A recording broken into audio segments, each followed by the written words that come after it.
안녕하셨는지요? 오늘도 날씨는 여기는 지금 새벽부터 비가 많이 내리고 있습니다. 그동안 비 피해가 없으신지 오늘도 계속해서 계시록 6장 오늘은 셋째인부터 시작할 차례죠. 계시록 6장 5절부터 시작을 하겠습니다. 자, 오늘도 저와 함께 오늘 하나님의 말씀에 귀를 기울이시고 잘 들어주시기 바랍니다. 6장 5절, 계시록 6장 5절 셋째 인부터 시작하겠습니다. 셋째 인을 떼실 때에 내가 들으니 셋째 생물이 말하되 오라 하기로 내가 보니 검은 말이 나오는데 그 탄 자가 손에 저울을 가졌더라. 자, 여기까지요. 지금 첫째, 둘째, 셋째, 그래서 지금 세 번째 인에 들어와 있는데, 인을 뗄 때에 첫 번째 인, 두 번째 인, 세 번째 인을 차례대로 떼는지, 역으로 떼는지, 중간부터 떼는지, 이거는, 우리가 알 수 없다고 그랬어요. 그러나 다만, 우리가 하나님 말씀에서, 지금 살펴보면, 하나님이 일의 시작부터 완료되는 그 시간으로 진행이 된다는 것. 즉 하나님의 일하심으로 인해 가지고 진행되는 상황의 그 순서대로 하나님의 말씀이 기록된다는 것. 무슨 말이냐면 맨 먼저 하나님의 일하심이 드러나죠. 창세기 1장에서도 하나님이 무엇부터 말씀하세요? 빛부터 말씀하시죠. 창조의 시작이. 그리고 창조의 전에 어떠한 상황이었다 하는 것이 설명이 되죠. 계시록도 마찬가지예요. 1장, 2장부터 보면 하나님이 사도 요한에게 장차 될 일이 큰 틀을 보여주시고 그것이 첫 대와 별이었죠. 7 사자였죠. 그런 걸 보여주시고 아시아 7 교회 형태가 어떤 것인지를 보여주셨고 이것이 창세기로 보면 하나님이 천지를 창조하셨는데 그때 땅의 상태가 뭐예요? 혼돈, 공허, 흑암 속에 있고 하나님의 신이 수면에 운행했다는 전체 상황을 그려놨죠. 지금 요한계시록도 마찬가지예요. 그래서 장차 되어질 일인데 하나님이 보시기에 어떠했다는 것을 사도 요한에게 이상으로 하나님이 계시로 보여주신 말씀으로 시작된 것이 바로 아시아 7 교회의 상태였어요. 그래서 아시아 7 교회에 이런 것을 너희가 어떻게 했고 그 상태를 다 말씀하시고 이것을 너희가 어떻게 해서 이기고 끝까지 지켜서 행하면 내가 너에게 하나님 나라를 즉 천국을 유업으로 주겠다는 그런 언약의 약속의 말씀으로 아시아 7 교회가 전부 다 공통적인 사항으로 그렇게 기록이 되죠. 그래서 그 말씀으로 이어져서 이제 5장에서 인이 나오고 지금 6장에서 지금 인이 떼어지는 그런 과정들을 지금 설명하고 있는 것이죠. 그런데 인을 떼면서도 맨 먼저 시작이 뭐였어요? 흰말이죠. 흰말이 방금 말씀드린 창세기에서 천지창조를 시작할 때 하나님이 빛부터 창조했다는 말씀과 같은 맥락이다 하는 얘기예요. 요한복음을 지금 브로그에 제가 쓰고 있는데 요한복음에서도 하나님이 계시고 하나님이 예수 그리스도 함께했고 그것이 세상에 사람들에게 빛이었고 그것이 어둠에 왔고 이런 것부터 시작되잖아요. 그 빛이 어둠과 역사하는 것이 창세기 1장에서 천지 창조의 시작과 똑같단 말이에요. 땅은 흑암 혼돈 공허고요. 그거 똑같단 말이에요. 지금 요한계시록도 같은 맥락이다 그런 얘기예요. 그러니까 성경 전체를 다 들어보면 하나님과 예수와 인간과의 관계예요. 모두가 다. 그런데 맨 먼저 선행으로 나타나는 것이 인간의 모든 것은 어둠, 사망, 죽음으로 하나님은 빛으로. 그래서 하나님이 빛으로 죽음, 사망 그런 상태에 있는 인간에게 들어오는 과정. 그래서 어둠을 제외하고 빛으로 만들어가는 과정. 이렇게 성경이 구성되어 있다, 기록되어 있다. 이렇게 생각하시면 된단 말이에요. 근데 우리가 이런 것을 모르기 때문에 성경이 어려운 거예요. 근데 성경이 어렵다 하는 것을 제가 어떤 뜻으로 말씀드렸어요? 왜 성경이 어렵다고 제가 말씀을 드린 적이 여러 번 있거든요. 왜 어렵다고 그랬죠? 하나님은 뭐라고 그랬어요? 지금 방금도 요한복음 얘기했는데 하나님이 그 자체가 뭐예요? 언어잖아요. 하나님 그 자체가 언어거든요. 근데 우리 인간의 하나님 언어를 잃어버렸잖아요. 잊어버린 게 아니라 잃어버렸단 말이에요. 잃어버렸기 때문에 그 잃었던 언어를 다시 회복하려고 하니까, 즉 말을 다시 배우려고 하니까 어려운 거예요. 그래서 어려운 거예요. 자, 그럼 오늘 이 시간은 요한계시록 6장 둘째 시간입니다. 셋째 시간이네. 계시록 6장 오늘 셋째 시간입니다. 첫째 시간 흰말에 대해서 했고, 그 첫 번째인, 그 다음에 두 번째 시간 두 번째인, 지금 세 번째니까 지금 셋째 시간이 되겠습니다. 자, 이 셋째 시간, 지금 진행합니다. 자, 그래서 지금 셋째 인을 떼니까 어떤 말이 나왔냐면, 검은색 말이 나오는데, 이 검은색 말이 지금 가지고 있는 게 뭐예요? 검은색 말이 가지고 있는 게 저울을 가졌다 그랬어요. 검은색 말. 검정말이죠. 검정말이 뭘 가졌다? 저울을 가졌다. 자, 저울이 뭐에 쓰는 거죠? 저울이 뭐에 써요? 청량이죠? 저울은 청량이. 근데 이제 청량이 무게를 다루는 거죠. 저울은. 그렇죠? 청량은 무게를 다루는 거잖아요. 자는 넓이를 재는 거라면 저울은 무게를 다는 거죠. 무게를 재보는 거잖아요. 자, 그럼 저울 나왔어요. 그럼 저울을 쓰기 위해서는 뭐가 필요하죠? 저울이 저울 역할을 하려면 뭐가 필요해요? 추가 필요하죠. 저울과 추.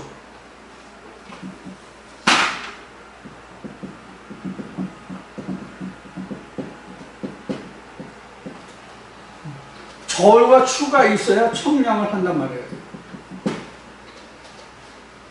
근데 지금 우리가 쓰는 저울은 추가 없죠? 전자적으로 사실 추가 없어요. 추가 없거든요. 여러분들 목욕탕에 가서 또 곡물점에 가서 이렇게 야채 가게에서 가서 물건을 살 때 저울이 굉장히 종류가 다양하게 많이 있잖아요. 근데 지금은 대체적으로 디지털화 해가지고 전자저울이 가장 많이 쓰인다고 볼 수 있죠. 전자저울은 추가 없어요. 옛날식 저울만 추가 있거든요. 자, 그래서 지금 나오는 전자저울을 생각하지 마시고, 젊은 사람들은 잘 기억하실지 모르겠지만, 막대기로 해가지고 저울에서 눈금을 해서 저울 추를 해가지고 무게를 측량하는 그런 거가 이제 무슨 막대 저울이라고 그러나 그런 게 있었죠. 그리고 또 천평 저울이 있고요. 그래서 저울은 무게를 재는 청량 도구죠. 청량 도구. 청량기인데, 자, 그러면 저울을 쓰려면 반드시 추가 있어야 돼요. 저울은 추가 있어야 자기 역할을 할 수가 있어요. 근데 지금 나오는 전자저울은 추가 없는 저울이다, 이렇게 말씀드렸고요. 자, 그러면 저울은 뭐고, 저울은 뭐고, 그 다음에 추는 그럼 뭐가 되겠냐 하는 것을 우리가 살펴보자고. 저울은 뭐가 되고, 추는 뭐가 되겠냐. 저울은 뭐가 저울이 될 수 있을 것 같아요? 저울은 여러분들, 성경에서 말하는 저울과 추를 지금 질문하고 있는 겁니다. 여러분들 혹시 생각해 보신 적 있나요? 무엇이 저울이고 무엇이 추일까? 무엇이 저울이고 무엇이 추일 것 같아요? 저울은 성경이 저울입니다. 그러니까 요한복음 1장 1절, 즉 말씀이 하나님이니까 이게 바로 저울이에요. 그러면 추는 뭐가 될까요? 추가. 그럼 저울이 성경이면 추가 뭐가 될까요? 저울이 성경이면 추는 뭐냐면 생명의 말씀이에요. 생명의 말씀하니까 굉장히 광범위하죠? 이것을 레마라고 하는 거예요. 이거는 당연히 로고스가 되는 것이죠. 로고스가 되는 것이죠. 그래서 이 저울과 추는 한마디로 말하면 뭐냐면 요한복음 6장 63절에요. 내가 너에게 한 말이 영이요 생명이다. 근데 예수님이 그 하신 말씀이 뭐를 근거로 했어요? 아버지 말씀을 근거로 해서 그 속에서 생명을 꺼냈잖아요. 레마를 꺼내서 말씀하셨잖아요. 시가 모신 이를 꺼내서 말씀하셨잖아요. 그래서 바로 이런 거예요. 그러면 이거를 결국은 이게 어디 가서 나오냐면 계시록 20장에 가면 뭐가 나와요? 책과 생명책이 나오죠. 이게 바로 저울과 추예요. 그러면 여기에 달리는 건 뭐겠어요? 뭘 달아보겠어요? 우리 믿음을 거기에 달아보시는 거예요. 이게 에스겔에 잘 나와 있어요. 에스겔에. 우리 믿음을 달아보시는 거예요. 계시록에도 뒤에 가보면 사랑의 청량, 천사의 청량, 그 사랑의 청량이라고 나오거든요. 이때 가서 이제 그 사랑의 청량이 뭔지를 이제 말씀드리겠지만, 그 청량이 바로 14만 4천에서 144가 되거든요. 1000년이 차서 뭐가 남느냐 하는 거예요, 결국은. 그러는데, 그래서 이 저울이라고 하는 것은 뭐냐면, 우리가 그에게 달려서, 즉, 하나님의 말씀에 무게를 달아서, 넓이를 달아서, 이제, 그 요한계시록 이제 뒤에 가면 장광고가 같더라. 길이와 높이와 넓이가 같더라 하는 이제 말씀이 나오는데, 장광고, 말씀이 나오는데, 그게 바로 저울추에 달려서 부족함이 없다는 얘기예요. 장광고라고 하는 것은, 이것은 길이잖아요. 길이장자, 넓이자, 높이. 이렇게 돼. 이게 결국 뭐예요? 입체적이거든요. 이거는. 입체적이라면, 단면적인 것이 아니라 입체적인 거란 말이에요. 자, 단면적인, 예를 들어서, 메타라고 한 메타의 규정을 하면, 이렇게 쓰고, 이렇게 쓰잖아요. 요거를 우리가 자승이라고 하고, 요거를 세제곱이라고 얘기를 하죠. 우리가 할 때. 근데 영어로 이거는 스퀘어라고 하고, 이거는 큐빅이라고 얘기를 해요. 그래서 요거는 단면을 얘기하는 거고, 요거는 최적을 얘기하는 것이거든요. 자, 그래서 이와 같이 지금 재는데 장광구라고 하는 것은 최적을 얘기하는 거예요. 큐빅이란 말이에요. 스퀘어가 아니라. 자승이 아니라 삼승이란 말이에요. 자, 삼승은 가로, 세로, 높이거든요. 그럼 뭐예요? 최적이란 말이에요. 그러니까 전체를 말하는 거예요. 표면적인 것이 아니라 최적하면 내면적인 것을 보는 거예요. 그러니까. 그렇죠? 최적이면 그 속에 뭐가 있는 거가 나오잖아요. 단면은 표면적인 것이에요. 네. 자, 이런 면을 여러분들이 생각하시면 돼요. 그래서 뒤에 지금 요한계시록 뒤에 이제 20장, 21장 하면 이제 그 청량이 나오는데 거기에 사람의 청량, 그 천사의 청량이라는 말씀을 지금 드렸잖아요. 바로 거기에 쓰는 이게 저울이에요. 그러니까 그 세 번째 인을 뗄 때에 나오는 것은 바로 뭘 말하냐면 그 사람의 믿음을 달아본다. 그런 뜻이 돼요. 내가 지금까지 걸어온 그 믿음의 그 경륜이 있잖아요. 누구든지 하루의 믿음 생활을 했던 1년을 했던 10년을 했던 얼마를 했던지 간에 그 사람의 믿음의 경륜이 있잖아요. 그걸 재보는 거예요. 자, 여기서 한 가지 여러분들에게 참고로 말씀드린다면, 그동안 제가 스가랴 13장 8절 많이 말씀드렸죠. 뭐죠? 3분의 2는 멸절이고 3분의 1은 불 가운데서 연단해가지고 금과 같이 금운으로 꺼낸다는 얘기거든요. 이 3분의 2가 뭐냐면 지금 이 저울추에 달려서 빠져나갈 것, 껍데기 죽은 거예요. 그리고 나머지 3분의 1은 남는 거예요. 그러니까 저울추에 남아서 저울추에 달아서 부족함이 있는 것은 빼버리고 충만한 것은 하나님이 구하시고 이런 거예요. 다른 한 예를 들어서 말하면 하나님이 그 아브라함 때 소돔과 고모라가 멸망을 받죠. 소돔과 고모라가 멸망을 받을 때 아브라함이 하나님께 뭐라고 질문해요? 뭐라고 항의를 하면서 질문해요? 하나님은 의로운 하나님이 아니십니까? 그런데 의인을 악인과 함께 멸하는 것이 이게 옳은 겁니까? 이렇게 항의를 하죠. 아브라함이. 하나님 뭐라고 답변하십니까? 아니다.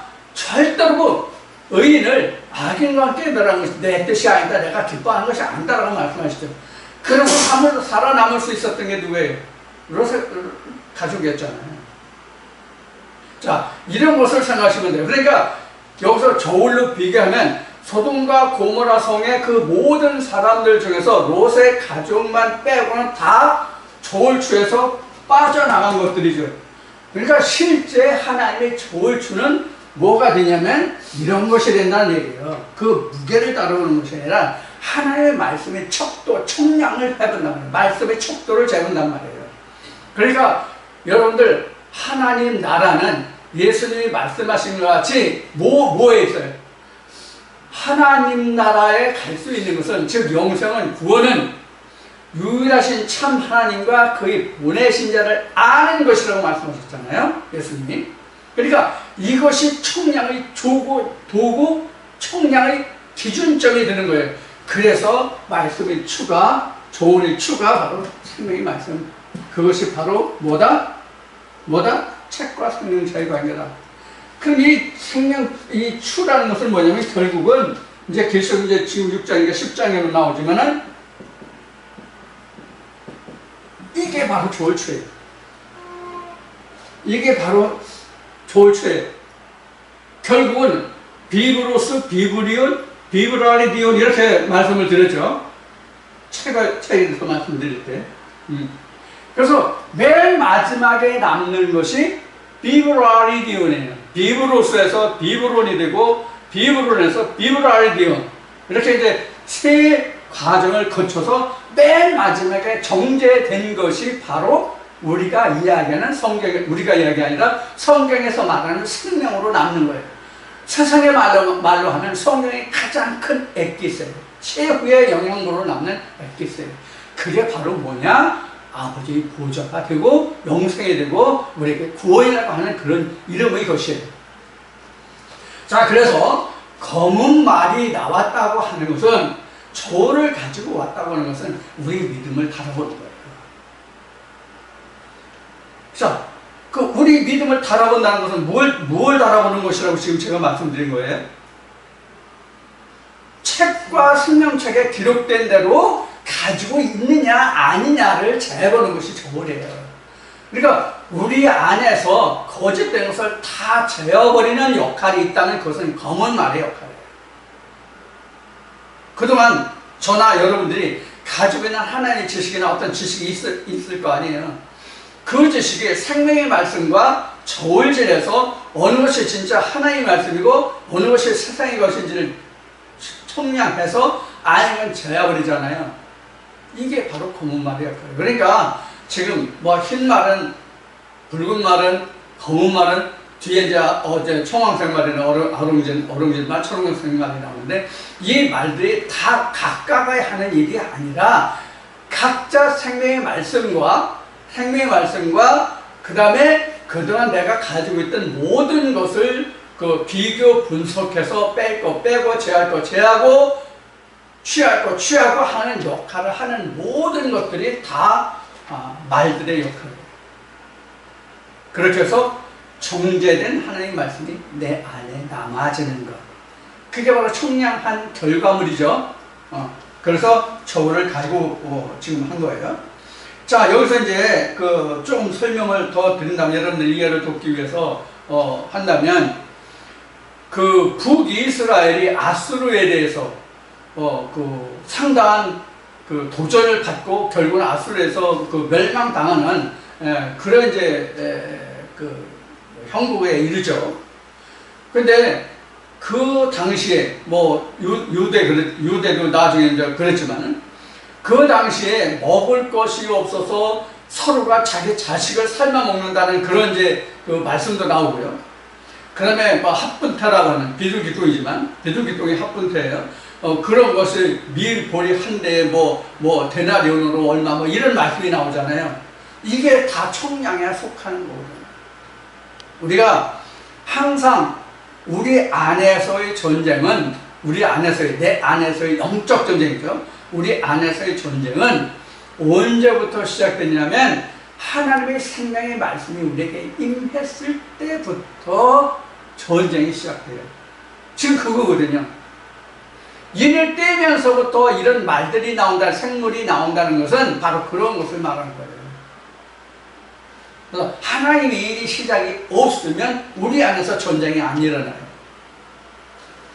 자, 그래서 검은 말이 나오는데 그 탄자가 손에 저울을 가졌더라. 내가 네 생물 사이로서 나는 듯한 음성을 들으니 가로되 한 데나리온의 밀 한 대요 한 데나리온의 보리 속대로다. 또는 감람류와 포도주는 해치 말라 하더라. 자, 그러면 여기서 지금 우리가 알아볼 것들이 나왔죠. 지금 나온 단어들이 뭐예요? 지금 보리와 그 밀이 나왔죠. 지금 이거는 가로되 한 데나리온의 밀 한 대요 한 데나리온의 보리에서 보리와 밀이 나왔죠. 우선 보리와 밀부터 설명을 드리겠습니다. 여러분 성경에서 보리와 밀이 어떤 의미로 쓰여요? 보리와 밀이 어떤 의미로 쓰여요? 희생의 그 상징으로 쓰는 게 바로 보리와 밀이에요. 그다음에 또 어떤 또 쓰여요? 부풀릴 수 있는 단계, 발효될 수 있는 것으로 쓰이는 것이 밀과 보리예요. 그래서 가장 대표적인 것이 보리와 밀이 무엇을 쓰냐면 희생의 도구를 써야 돼요. 가루를 낼 수 있는 거예요. 물론 가루를 낼 수 있는 건 쌀도 낼 수 있고 뭐 보리도 낼 수 있고 밀도 낼 수 있고 우리 뭐 콩도 낼 수 있고 뭐 여러 가지 곡식 다 뭐 가루를 낼 수 있어요. 가루를 낼 수 있는 곡식은 많은데 밀과 보리는 지금 성경을 배경으로 한 그 땅의 기본 작물로 이야기한 거예요. 여기는 여기 이스라엘 땅은 원래 사막 지대라서 보리와 밀에 쌀이나 뭐 이런 것이 경작이 사실은 안 되잖아요. 그래서 밀 보리가 나온 거예요. 근데 이것이 대체적으로 뭐냐면 지금 말씀드린 대로 가루를 내서 사용할 수 있는 것들이 바로 밀 보리예요. 이들이 주작물도 이거고.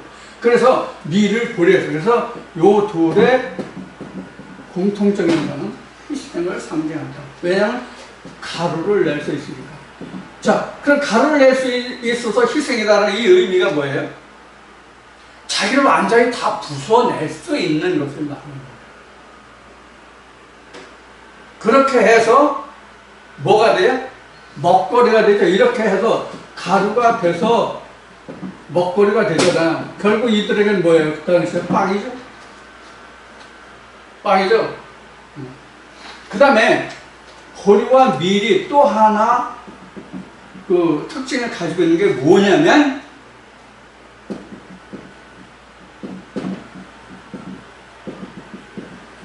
발효식품이에요. 자, 밀류는 뭐를 만들어요? 누룩을 만들죠. 보리는 뭘 만들어요? 겔금 만들죠. 이거 다 삭히고 발효시키는 거예요. 이 역할로 쓰거든요. 그래서 밀보리라고 하면 하나님의 말씀이 내게 밀보리가 되어서 나를 발효시켜야 되고. 어떤 말이에요? 어떤 말이에요? 하나님의 그리스도의 향을 낼 수 있는 발효가 되어야 되고, 또 나로 보면 하나님의 말씀으로 보면 밀보리가 나를 썩혀서 하나님께 드릴 수 있는 제물로 나를 하는 거고, 그 다음에 나를 보면 내가 썩고 죽어야 되는 그런 역할을 하는 하나님의 말씀으로 역할을 하고. 그래서 지금 밀보리가 이렇게 나온 거예요. 그래서 이것을 사는데 뭐예요? 데나리온이 나와요. 이것을 살 수 있는 거예요. 그럼 우리가 복음서에 보면 지금 계시록을 보고 있는데 공관복음에 보면 사복음서에 있는데 공관복음 마태, 마가, 누가복음이죠. 요 공관복음에 보면은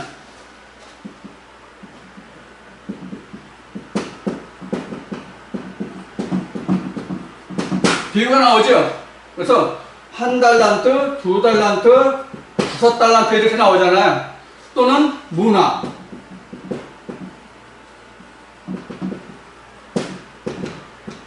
이렇게 나오잖아요. 문화나 달란트 비교가 나는데 어떤 사람은 한 문화, 한 달란트, 어떤 사람은 두 문화, 두 달란트, 어떤 사람은 5달란트, 5 문화를 받게 되죠. 이것을 어떻게 장사했느냐 하는 것이 나오죠. 그렇죠? 그래서 여기서 지금 밀보리와 관계된 이 한 데나리온이라고 하는 것은 무엇을 말하냐면 하나님 말씀과 나와의 관계. 하나님 말씀과 나와의 관계로서 하나의 가치라고 할까요? 가치라고 할까요? 자, 우리는 그러면 하나님 말씀이 커요? 아니면 세상이 커요? 사실 우리가 언뜻 이런 질문을 하게 되면 좀 마치 무엇과 같은 질문이냐면 이제 겨우 배우는 어린아이한테 엄마가 좋아, 아빠가 좋아, 뭐 이런 형식과 같은 질문이 될 수 있을지도 몰라요. 세상이 좋냐, 하나님 좋냐라고 하면 사실 어느 하나도 우리가 어느 쪽이 크고 어느 쪽이 작다고 할 수 없는 게 사실이에요. 근데 우리는 이런 질문에 봉착하면 우리가 어떻게 대답해요? 누구든지 하나님이 크다고 해요. 근데 그렇게 말하는 그 사람의 실상은 사실은 뭐가 커요? 뭐가 크냐고요? 인생이 커요, 인생이. 그래서 하나님과 인생을 놓고 성경에서 말할 때 뭐라고 말해요? 인생을 큰 자라고, 형이라고 말하고 하나님의 영을 작은 자라고 말해요. 그래서 성경에 소자라고 나오죠? 이 소자가 그런 뜻이 들어있어요, 일부가.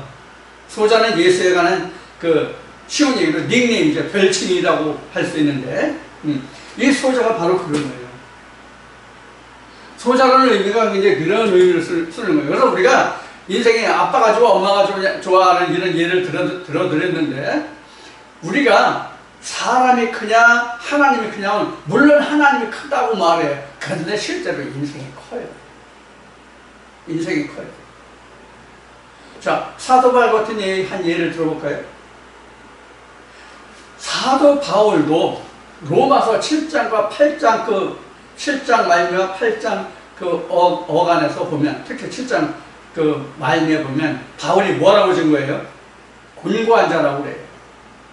왜 곤고해요? 하나님의 법과 세상의 법을, 죄의 법을 섬겨야 된다면서 곤고한 자라고 그래요. 자, 사도 바울과 같은 이도 나는 매일 십자가 밑에 죽고 예수 그리스도가 하나님이 주시는 상급이 무엇이길래 이 고난의 길을 그렇게 스스로 쫓아갔는지 내가 이를 알려야 내가 푯을 향하여 달려간다고 고백한 사람조차도 그렇게 고백하고 있잖아요. 무슨 얘기를 하고자 하냐면 우리가 욕심이 죽는다, 십자가에 죽는다, 나는 이미 십자가에 못 박혔다, 나는 없고 뭐 그는 어쩌고 이런 이야기를 하지만 사도 바울 같은 이도 증거를 그렇게 했는데, 자기를 그렇게 고백했는데 우리가 그만큼 과연 말대로 됐느냐 하는 것을 이야기하고자 하는 거예요. 다만 우리가 영이 크지 뭐 인생이 뭐 중요하냐 이런 것은 하나의 이상적이고 그런 지향적인, 그렇게 하고자 하는 자기 마음을 표현했을 뿐이지 실제로는 그렇게 되지 않는다는 얘기예요. 세상에도 뭐 세상 속담에도 아무리 저승이 좋다고 그래도 개똥밭에 굴러도 이승이 좋다는 말이 있잖아요. 똑같은 거예요. 하나님이 그래서 육신을 주고 육신이 있는 동안에 하나님 나라를 그냥 공유하게 했을 뿐이지 인생을 다 배제한 채 하나님 나라를 이루라고 하신 것이 아니에요. 그래서 세상은 인간에게 주셨다 이렇게 성경이 증거하고 있는 거거든요. 자, 이건 이 정도만 합시다. 그래서 여기서 밀과 보리는 희생과 그 다음에 자기 헌신을 말하는 거예요. 그런데 내가 하나님에 대해서 하나님 말씀 내게 대해서 하는 것을 대입해 보면 밀과 보리의 역할이 달라진다. 우리 이것을 돈 주고 사는 거예요. 그럼 그 돈이 뭐예요? 그 돈이 뭐예요? 나를 드리고 하나님의 말씀을 사는 거예요. 그게 돈이에요. 실제 돈은 아니에요. 자, 그 다음에 그 감람유와 포도주는 하지 마라. 이제 여기서 이제 감람유와 이제 포도주가 나오는데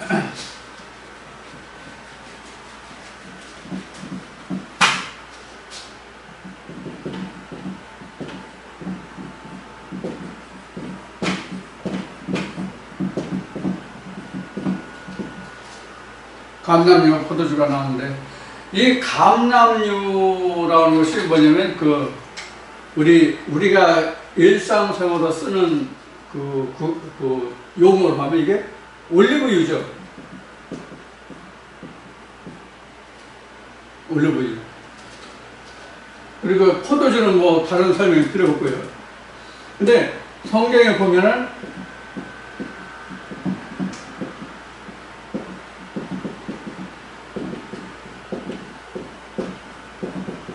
포도주 하면 요게 이제 있을 뿐이에요. 그리고 감람유가 하나뿐이죠.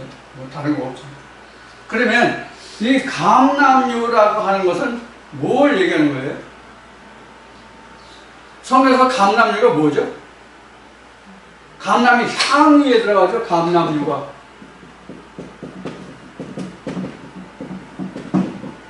향유에 속하죠. 그러니까 하나님께 드려질 수 있는 기름이 향유죠. 그래서 이 감람유는 그래서 해야지 말라는 거예요. 이 감람유도 어떤 씨나 어떤 작물에 최후에 남아지는 결과물이 기름이죠. 그죠? 물론 술도 발효시켜서 최후에 남아지는 것이 이제 술이지만은 감람유도 그렇죠. 그래서 최후에 남아지는 결과물이 바로 감람유예요. 근데 이 포도주라고 하는 것은 지금 요한복음 15장에 가면 예수님이 나는 포도나무여 너희는 가지라. 나에게 맺지 않으면 나와 연결되지 않으면 너희가 가져서 포도나무 열매를 맺을 수 없다는 말씀이 나오죠. 그래서 포도주는 예수의 생명의 말씀이에요. 그래서 포도주는 이제 쉬운 이야기로 성경에서 말씀을 비유하는 상징하는 그런 말이 되거든요. 뒤에 이제 포도주가 이제 나오니까, 계시록 포도주 나오니까 그때 좀 더 설명을 드리게 보고요. 자, 그래서 감람유와 포도주가 나옵니다. 그래서 이 감람유는 사람에게서 나오는 것이고, 요거는 말씀에서 나오는 거예요. 왜? 포도나무가 예수로 상징되어 있기 때문에. 그래서 감람유는 자기 믿음에서 나오는 하나님께 드릴 수 있는 결과물. 그리고 포도주는 하나님의 말씀에서 나오는 이 둘이. 그래서 이 둘은 하지 말라. 하나님이 이렇게 말씀하세요. 이런 말씀이 쭉 이어져서 계시록 13장에 가서 뭐가 나오면 666이라는 말이 나오는 거예요. 이제 666하면 이제 좀 더 보충 설명할 게 있죠. 지금 오바마 케어라고 그러죠. RFID, 전자칩을 사람 몸에 박는 거, 그걸 이제 RFID라고 주장하는 신학자들이 지금도 너무나 많아요. 그런데 이제 다시 좀 얘기하기로 하고. 자, 여하튼, 감람유와 포도주 이렇습니다. 그러면, 실제 감람유와 포도주가, 감람유와 포도주가 따로 있어요? 구분돼 따로 있어요? 아니에요. 이게 다 해서 나에게 있는 거예요. 나에게 있는 거예요, 이게. 생명의 말씀이 내게 있어서, 진리의 말씀이 내게 있어서 거기에서 나온 결과물이 감람유예요. 그래서 내가 하나님께 드릴 수 있는 향이 되는 거예요. 기름이 되는 거예요. 그래서 감람유와 포도주는 결코 다른 게 아니에요. 그런데 포도주는 뒤에 가면 묵은 포도주, 새 포도주는 이거는 그 예수님이 말씀하신 건데 지금 계시록 하고 있으니까 계시록에서 이 포도주는 진노의 포도주와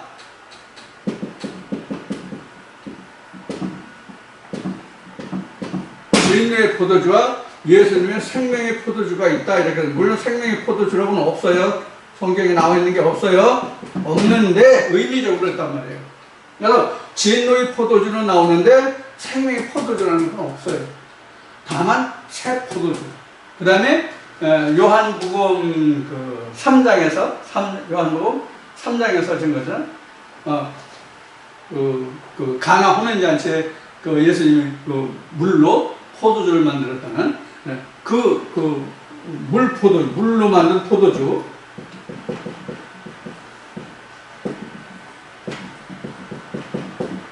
이건 나오죠. 이건 나오는데 생명의 포도주라는 것은 없습니다. 다만 그 진노의 포도주와 하나님의 생명의 말씀이 있다. 이렇게 이제 말씀드릴 수 있어요. 그래서 우리는 이 묵은 포도주라고 하는 얘기는 별 뜻이 없어요. 그냥 율법이에요. 새 포도주는 진리를 말하고. 그래서 묵은 포도주의 맛을 들린 사람은 새 포도주를 안 마신다. 그래서 포도주가 오래된 것은 수확하는 포도주가 있다고 하는 것 같아요. 그런 포도주 어떤 포도주인지 나도 한번 마셔보고 싶은데, 맛을 좀 보고 싶은데, 형편상 그런 포도주가 나한테 들어올 리가 없겠죠. 자, 여하튼 지금 포도주는 이런 의미를, 감람료는 이러한 의미를 가지고 있다는 것을 여러분들이 이해하시면 되겠습니다. 자, 그래서 이제 셋째 인이 지금 맞춰졌어요. 그러니까 셋째 인에서 중요한 것은 조를 가졌다. 그리고 조를 가서 이 조를 가지고 청량을 하는데 그 탄자가 조를 가졌는데 내 생물 사이로 좇잖아 음성이 나서 가로되 그래서 그 밀볼이 나왔고 그 다음에 그 감람류와 포도주가 나왔고 이렇습니다. 그래서 이 감람류와 포도주는 이 감람류가 나무죠. 나무에서 나오죠. 감람류 나무죠. 이것도 나무죠. 근데 이제 살아있는 나무는 잎이 푸르죠. 그래서 계시록에 보면 이마에 그 푸른 잎이나 살아있는 것은 해하지 말라는 말씀이 나오는데 바로 이런 것을 쓰고 이런 말이라는 것을 사전에 말씀을 드립니다. 계시록 13장에서 꼭 기억을 해주시고 들으십사는 의미로 말씀을 드리고요. 그 다음에 넷째 인을 넘어갑니다. 넷째 인의 7절입니다. 7절에 넷째 인을 떼실 때에 내가 넷째 생물의 음성을 들으니 가로되 오라 하기로 내가 보매 청황색 말이 나오는데 그 탄자 이름은 사망이니 음부가 그 뒤를 따르더라. 사망이니까 당연히 그 뒤에 음부가 따르겠죠. 그러니까 사망하면 곧 뭐예요? 음부의 음부죠. 그렇죠? 음부. 근데 이 사망을 왜 음부라고 하는지. 그러니까 지금 이런 뜻이잖아요. 이런 뜻이죠. 그래서 청황색 말이 나오는데 사망과 음부죠. 그렇죠? 그럼 사망과 음부는 같다는 얘기예요. 그렇죠? 이 음부라는 얘기는 그 아래라는 얘기도 있고 그런 의미도 있고 그 다음에 어두운 부분이라는 것도 있거든요. 그럼 성경에서 아래다 어둡다 하는 것은 그건 뭘 얘기해요? 사망이죠. 죽음의 상징이거든요. 이 말이 성경에서 음부에 내려갔다. 그건 뭐예요? 죽었다는 의미거든요. 그런데 이거 음부에 내려갔다는 또 다른 뜻으로 뭐예요? 지옥에 내려갔다. 지옥에 떨어졌다는 얘기죠. 음부에 가졌다라는 말이 이제 계시록 보면 나올 거예요. 자, 그러면 실제 음부가 어떤 거예요? 실제 음부가 땅 속에 묻혔기 때문에 음부예요? 땅 아래에 있기 때문에 음부예요? 아니에요.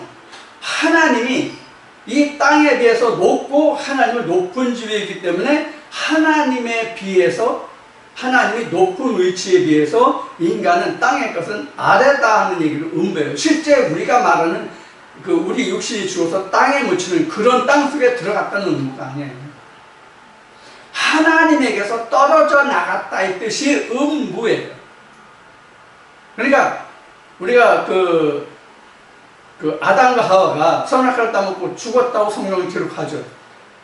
죽었다고 우리는 성경에서 기록하고 실제로 우리는 죽은 것으로 아는데 철이 들어서 성경을 다시 보니까 창세기 4장에 그들이 에덴 밖에 나가서 아들, 딸을 낳고 살았잖아요. 그럼 뭐가 죽은 거예요? 뭐가 죽은 거예요? 성경에서 말하는 죽었다는 뜻이 뭐예요? 이 죽었다의 뜻을 알면 음부도 다 같이 따라서 무엇이다라는 답이 나와요. 그러니까 실제적으로 죽은 게 아니죠. 그죠? 하나님과 결별된 상태가 음부요, 죽은 것이요, 사망이에요. 지옥이에요. 하나님과 함께하지 못한 상태가 음부요, 사망이요, 죽은 것이요, 그것이 성경에서 말하는 죄요, 사망이란 말이에요. 그래서 지금 여기 청황색 말이 나왔는데 그게 바로 사망으로 음부의 권세를 가졌다 하는 얘기는 바로 그런 뜻이에요. 그래서 탄자의 이름은 사망이니 음부가 그 뒤를 따릅니다. 청황색 말을 탄자 이름 자체가 사망이에요. 그럼 뭐예요? 지금 요거 좀 넷째인 까지 하면은 지금 네 생물이 다 나오니까 이것을 마친 다음에 그 설명을 드리죠. 네 말에 대해서 그 상황을 다시 설명을 드리겠습니다.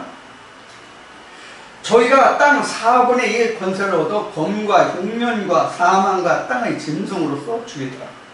자, 지금 여기 보면은 땅 4분의 1 나오죠. 땅 4분의 1을 어떻게 결국은 다 죽인 거죠. 그렇죠? 죽였는데 여기 그 말씀의 기록을 보면 뭐로 죽였는가 하는 걸 봅시다. 첫째는 뭐예요? 검이 나왔네. 두 번째 뭐가 나왔어요? 검, 흉년.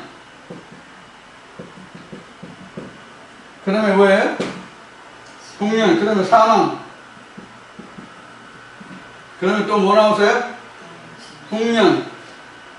저희가 땅의 4분의 1 권세를 얻어 검, 흉년, 사망과 땅의 짐승.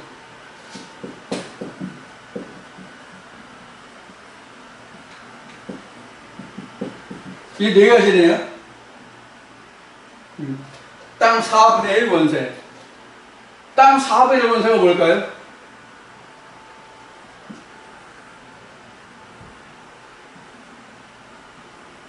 이게 성경에서 말하는 땅이라고 한다면 이게 네 등분해야 되겠죠.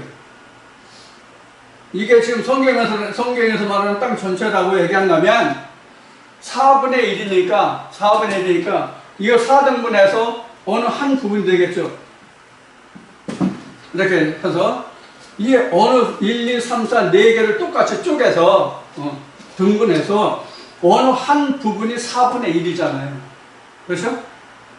그러면 이 땅 4분의 1 어느 땅? 이 땅 4분의 이 땅 하나를 4등분해서 4등분의 어느 등분을 검과 흉년과 사망과 그 땅의 짐승으로 죽였겠느냐 하는 거예요. 어느 부분을 어떤 기준으로 이걸 죽였겠느냐 하는 거예요. 아니면 땅을 이렇게 4등분 해가지고 또 여기를 4등분 해서 이렇게 4등분 해서 그 땅 4분의 1씩을 죽였다는 건지, 아니면 땅 전체 땅에서 4등분 해가지고 그 한 부분의 전체를 죽였다는 건지 뭐냐 하는 거예요. 어떤 기준으로 땅 4분의 1을 정해서 거기에 검, 흉년 뭐 이런 거로 해서 죽였겠느냐 하는 거예요. 그래야 답이 나올 거 아니에요. 그냥 무조건 4분의 1을 죽였다? 그 4분의 1의 기준이 뭐냐는 거예요. 어떤 기준일까요? 어떤 기준일까요? 지금 첫 번째 지금 그 죽는다는 직접적인 그 계시록의 표현이 여기 지금 처음 나오잖아요. 그렇죠? 처음 나오잖아요. 죽인다는 그 설명이 처음 나오잖아요. 그러니까 죽인다는 얘기는 전쟁으로 말하면 가장 최후의 그 닥치는 뭐예요? 최후의 닥치는 재앙이라고 할 수 있죠. 전쟁이 난 것까지는 좋아요. 어쨌든 전쟁이 난 것까지는 좋은데 전쟁에서 살아남기만 하면 앞으로 그동안 잃었던 것을 다시 회복할 수도 있고 내가 다시 잘 살아갈 수 있는 날도 있을 거 아니에요. 희망을 가지고 살잖아요. 우리도 6.25 때 그렇게 파괴되고 허허벌판해서 오늘날 이만큼 살아가잖아요. 지금 이것을 묵내뜨리는 사람들도 있지만 자, 여하튼 이렇게 살아가고 있잖아요. 마찬가지로 성경에서도 내가 살아남기만 하면 다시 살아갈 수 있는 어떤 희망이 있잖아요. 열심히 노력하면 살아갈 수 있다는 어떤 비전이 있잖아요. 우리는 6.25를 끝나고 허허벌판에서 우리가 잘 살아보겠다는 그런 일념 하나로 오늘날 이렇게 우리가 일으켜 세웠잖아요. 마찬가지로 영적으로도 그렇단 말이에요. 그러면 이 땅 전체에서 4분의 1을 뭐 검, 흉년, 사망 이런 걸로 죽인다고 그랬는데 멸한다고 그랬는데 땅 어떤 부분 4분의 1을 멸하냐는 거예요. 가운데 토막을 제할지 맨 앞 토막을 제할지 맨 마지막 토막을 제할지 뭐냐는 거 어떤 기준이 아닌 거예요. 여러분들 이런 것을 생각해 보셨냐는 거예요. 우리가 성경을 볼 때는 이런 것들을 우리가 살펴서 이게 과연 뭐냐? 땅 4분의 1이다. 그러면은 지구가 있으면 이렇게 해서 땅 4분의 1이라고 했으니까 우리가 땅 하면 지구잖아요.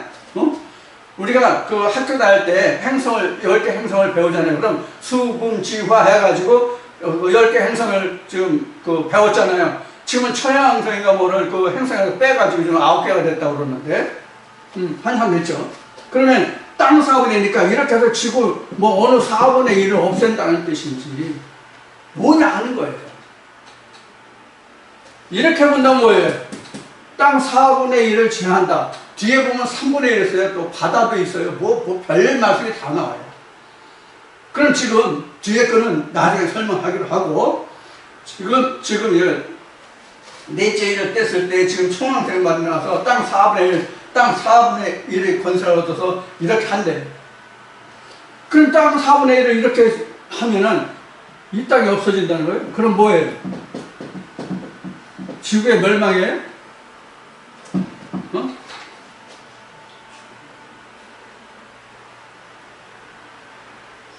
종말론을 말하는 신학자들 말대로 지구가 멸망하는 거예요?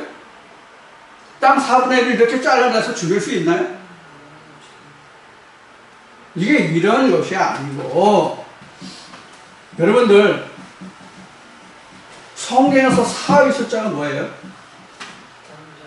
성경에서 넷이라는 의미가 뭐냐고요?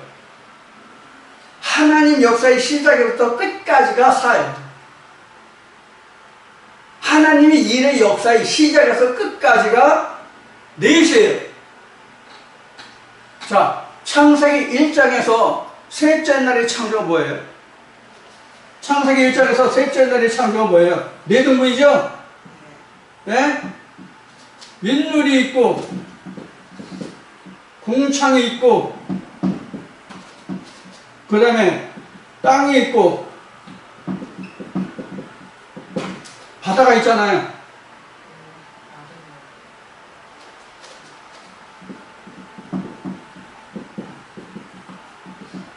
이건 똑같고 이렇게 됐잖아요. 그래서 셋째 날에서 요 아래 물을 땅과 바다로 가르잖아요. 그렇죠? 요게 바로 4등분이에요. 요게 4등분이라고요. 땅 4분의 1이라는 게 이런 거예요. 그래서 땅 4분의 1이라는 것이 이런 거죠. 이 전체가 다 땅이잖아요. 뭐예요? 하나님이 천지를 창조하시느라. 그죠? 하나님은 그냥 계시다고요. 하나님은. 이게 하나님이잖아요. 윗물.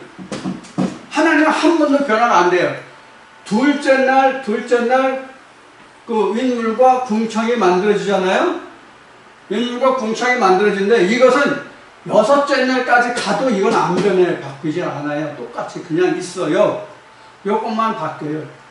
그럼 하나님 말씀이 어디 역사예요? 여기에 역사한다면 여기 역사 안 해요. 이 땅이라는 곳에 역사한다. 이 땅이 뭐예요? 소마라는 부분이에요. 이 땅이 사실은 소마라는 부분이에요. 근데 우리가 성전 모양을 보면 요 세 등분뿐이 없기 때문에 여기를 소마라고 보죠. 그래서 성전 세 등분으로 놓고 여기가 소마잖아요. 근데 네 등분으로 놓고 보면 여기가 소마고 여기가 소마고 여기가 궁창이고 여기가 인물이에요. 자, 그러면 지금 4분의 1이 뭐예요? 요거를 없앤다는 얘기예요, 요거를. 이게 없어져야 되잖아요. 이게 우리로 말하면 이게 세상이에요. 이게 세상이라고요. 이 세상을 없애버리는 거예요. 그럼 뭐예요? 첫 번째 인을 떼서 흰말이 왔죠. 그걸 이기고 또 이기려고 한다고 돼 있잖아요. 그래서 그 분홍색 말이, 그 다음에 검은색 말이, 초황색 말이 나와가지고 이런 것들을 다 제하나가는 거예요. 이런 것들을 다 제하여 나가는 과정을 지금 설명하고 있는 거예요. 이거 이렇게 죽어야 되잖아요. 그럼 여기 검과 흉년과 사망과 그 짐승으로 한다고 그랬는데 이 검이 뭐예요? 말씀이죠? 흉년은 뭐예요? 없음이죠? 이게 없음이잖아요. 그렇죠? 사망은 뭐예요? 이게 없음 뭐예요? 죽는 거잖아요. 그 땅의 짐승은 뭐예요? 땅의 짐승이 뭐예요? 바알의 신들이 증거하는 말씀으로 살아가는 그 모든 부류들이, 즉 세상으로 살아가는 그 사람들이 모두를 성경은 뭐라고 하고 있어요? 짐승이에요. 하나님 보시기엔 짐승이라고. 우리 인간의 여기는 똑같은 사람이에요. 똑같은 사람이에요. 그럼 뭐만 달라요? 언어만 달라요. 하나님의 언어를 쓰느냐, 세상의 언어를 쓰느냐. 그래서 하늘에 속한 사람은 하나님의 말을 하고 세상에 속한 사람은 땅의 말을 하느니라라는 말씀이 바로 그런 의미예요. 땅의 말을 하는, 인생이 살아가는 그런 하나님의 말씀을 하되 사람 살아가는 예대라면 그것은 짐승의 말이란 말이에요. 이런 것을 다 죽여야 된다고. 이 4분의 1을. 그러면 하나님의 말씀이 어디서부터 시작돼요? 요거를 4분의 1로 잘라낸 다음부터 역사가 되는 거예요. 이것을 잘라낸 사람이 맨 먼저 들어온 게 어디예요? 성전들이죠? 네? 성전들이죠? 여기 성전들에 왔는데, 이 사람들 성전들에 왔을지라도, 이게 세상이죠? 땅이라고 그랬죠? 바다라고 그랬죠? 저 창생 셋째는 처음으로는 바다예요. 여기서는 땅이라고 그랬지만, 이 전체가 땅이니까. 땅 4분의 1인데, 이것이 지금 성전 뜰에 들어왔다. 이거 없어져요? 안 없어지잖아요. 그래서 사도 바울이 뭐라 해요? 요것을 처음 온 사람들은 초등학문으로 이들을 가르친다고 되어 있잖아요. 요런 것들을 제하버리는 거예요. 이게 땅 4분의 1. 그러니까 지금 넷째 인을 뗄 때 4분의 1이라고 하는 것이 바로 이런 의미예요. 자, 그 다음에 4분의 1이거든, 검, 흉년, 사망, 땅의 짐승으로 죽이더라. 땅의 짐승이니까 스스로 난 거죠. 여기서 난 짐승들이, 땅에서 난 짐승들이니까. 자, 이런 것들을 제하는 이런 과정이 바로 여기에 지금 네 번째 인을 뗄 때까지의 지금 그 설명들이에요. 그러면 지금까지 말이 몇 가지 나왔어요? 말 종류가? 네 가지 나왔죠? 자,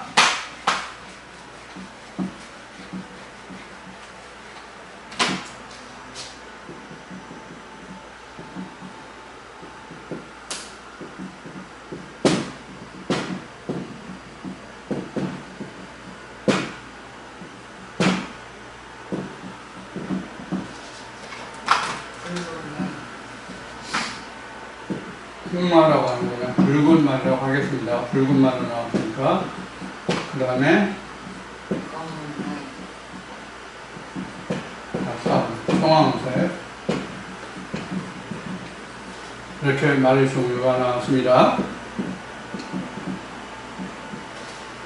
말의 종류가 이렇게 나왔습니다. 말의 종류가 이렇게 나왔는데, 이 말은, 지금 먼저 흰말 할 때도, 처음 말 나왔을 때도, 말씀을 드렸지만, 말은 누가 보느냐에 따라서 색깔이 다르다. 그리고 역할을 어떻게 하느냐에 따라서 말이 누가 타고 누가 부름을 받는지가 달라진다는 것. 이렇게 말씀을 드렸어요. 그러니까 사람은 하나님 말씀을 타고 하나님은 나를 타는 거예요. 그러니까 누가 누구를 탔다고 얘기할 수 없어요. 무슨 뜻인지 이해가 되시나요? 우리가 하나님을 탔다는 얘기는 무슨 뜻이냐면, 하나님 말씀을 들어서 하나님 말씀을 의지해서 내가 하나님을 믿거나 일하거나 그 복음을 전하거나 하는 일이 내가 말을 탔다 이 얘기예요. 그 중에서 어떤 말을 탔느냐 하는 거예요.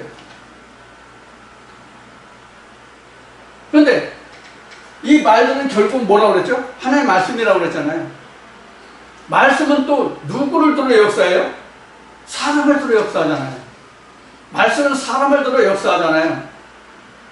그러니까 누가 누구를 탔는지는 하는 일이 임무나 역할로 와서 달라진다는 얘기예요. 꼭 하나님이 인간을 들어 역사하니까, 하나님이 나를 들어서 역사하니까 나는 말이 되고 하나님은 탄자가 된다, 이런 것이 아니에요. 사실은 항상 우리가 일하는 인간적인 입장에서 볼 때는 사람이 하나님과 예수를 말로 탄다고 보는 게 가장 정확한 말이에요. 왜 그래요? 말씀을 바탕으로서 내가 일하고 모든 것을 행할 수 있는 거잖아요. 그럼 하나님이 내가 부리는 뭐가 돼요? 말이 되는 거예요. 하나님 말씀이 내가 부리는 말이 된다고. 내가 하나님이 부리는 말이 될 수 있고, 하나님 말씀이 내가 부리는 말이 될 수 있다고. 근데 실제 일은 누가예요? 보이는 역할로 봐서 누가 일을 하냐고요? 사람이 일을 하잖아요. 무엇을 읽고? 하나님 말씀을 읽고. 그러면 하나님이 내게 말이 되어주는 거지. 예수가 내가 타는 말이 되는 거지. 다만 그 말씀을 타고 내가 일할 수 있는 근거가 하나님과 예수 그리스도라는 것 뿐이에요.